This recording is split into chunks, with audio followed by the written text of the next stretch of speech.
नमस्कार प्यारे बच्चों। हिंदी के पेपर में जो कक्षा 8 से लेके 12 तक एक चीज कॉमन है, निबंध आते हैं। 4 निबंध आते हैं, उनमें से हमें एक करना पड़ता है और सभी क्लासों में 8 नंबर का निबंध आता है। अब बच्चे क्या करते, सबसे लास्ट में निबंध करते और उसमें मन से चेपते और टीचर चेक करने वाला उसको 2-3 नंबर देके रह जाता है। लेकिन हम आज आपको ऐसी विधि बताएंगे कि आपको निबंध में पूरे 8 में से 8 नंबर मिले। हिंदी में निबंध कैसे लिखे, इसके अतिरिक्त हम 5 इंपॉर्टेंट निबंध जो कक्षा 8 से लेके 12 तक सभी क्लासों में इंपॉर्टेंट है, उनकी प्रस्तावना, उनका उपसंहार कैसे लिखे ताकि आपको पूरे 8 में से 8 नंबर मिले, वो बताने वाले हैं। देखिए साहब, हिंदी के पेपर में निबंध कैसे लिखिए, ये तो आज का हमारा टॉपिक है। 5 इंपॉर्टेंट निबंध देखिए। पहला निबंध है जो अक्सर हर साल आ रहा है, जब से लिंगानुपात कम हुआ, बेटी बचाओ बेटी पढ़ाओ वर्तमान समय की सबसे बड़ी जरूरत। बेटी बचाओ बेटी पढ़ाओ, ये निबंध इंपॉर्टेंट है। दूसरा है स्वच्छ भारत अभियान। हमारे प्रधानमंत्री मोदी जी ने 2 अक्टूबर 2014 को स्वच्छ भारत अभियान की घोषणा की थी, इसको स्टार्ट किया था। तीसरा प्रश्न जो निबंध जो बहुत ज्यादा महत्वपूर्ण है, मोबाइल का बढ़ता प्रचलन यानी मोबाइल के दुष्प्रभाव। बच्चों के हाथों में ये खिलौना क्या आ गया, बच्चों की रंगत संगत दिक्कत सब बिगड़ गई। अगला निबंध है योग और स्वास्थ्य, वर्तमान समय की सबसे बड़ी जरूरत।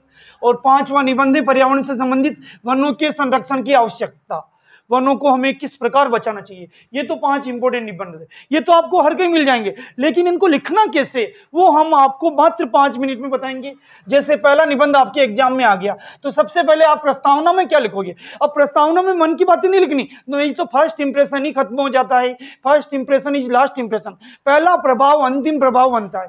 तो बेटी बचाओ बेटी पढ़ाओ वाली प्रस्तावना में आपको क्या लिखना है, एक आंखों के सामने एक आंखों से दूर, एक आंखों के सामने एक आंखों से दूर, बेटा अगर हीरा है तो बेटी को ही नूर। ये अगर दोहा आपने याद कर लिया तो आगे आप कुछ भी चेपो, 8 में से 8 नंबर बेटी बचाओ बेटी पढ़ाओ के निबंध में आ जाएंगे।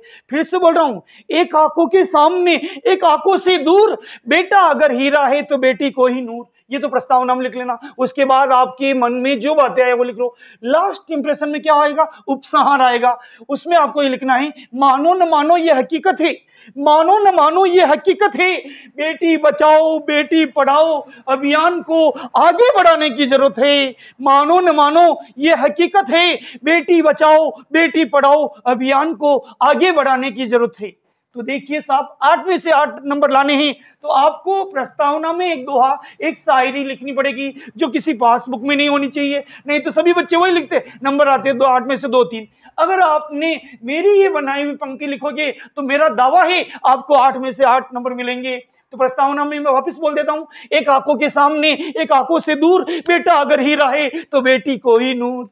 और उपसंहार में क्या लिखोगे अंतिम पंक्तियों में, मानो न मानो ये हकीकत है, बेटी बचाओ बेटी पढ़ाओ अभियान को आगे बढ़ाने की जरूरत है। ऐसे ही दूसरा निबंध है स्वच्छ भारत अभियान, उसकी प्रस्तावना में आप लिख सकते हो, ना कोई मजबूरी होनी चाहिए ना कोई बहाना होना चाहिए, स्वच्छ भारत अभियान को बढ़ावा दिया जाना चाहिए। फिर से बोल देता हूं इसकी प्रस्तावना स्वच्छ भारत अभियान की, ना कोई मजबूरी होनी चाहिए ना कोई बहाना होना चाहिए, स्वच्छ भारत अभियान को बढ़ावा दिया जाना चाहिए। ये प्रस्तावना लिख ली। उसके बाद आपके मन में जो आए, कब स्टार्ट हुआ था, किन्होंने स्टार्ट किया, हमारे देश के प्रधानमंत्री जी ने स्टार्ट किया, कोई दिक्कत नहीं, फुल में से फुल मार्क्स मिलेंगे। अब अंत में उपसंहार में क्या लिखना है, मानो न मानो ये हकीकत है, मानो न मानो ये हकीकत है, स्वच्छ भारत अभियान वर्तमान समय की सबसे बड़ी जरूरत है। मानो न मानो ये हकीकत है, स्वच्छ भारत अभियान वर्तमान समय की सबसे बड़ी जरूरत है। तीसरा है साहब निबंध मोबाइल का बढ़ता प्रचलन, ये निबंध आने ही वाला है, पक्का सोच लीजिए ये निबंध आने ही वाला है।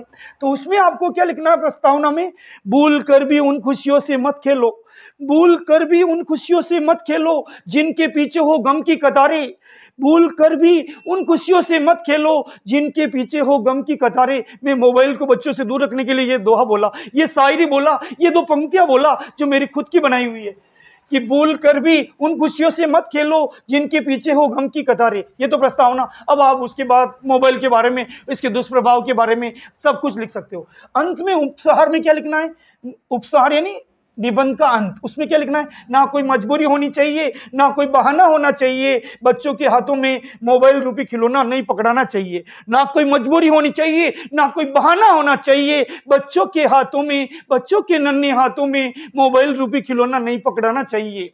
अगर आपको मेरा ये प्रयास हिंदी के निबंध को बेस्ट बनाने का, सर्वश्रेष्ठ बनाने का पसंद आया तो कृपया ये 8वीं से लेके 12वीं तक के बच्चों के लिए कॉमन टॉपिक था निबंध, उसमें आप पूरे नंबर ला सकते हैं। कृपया इस वीडियो को सभी बच्चों को शेयर करें। बहुत बहुत धन्यवाद।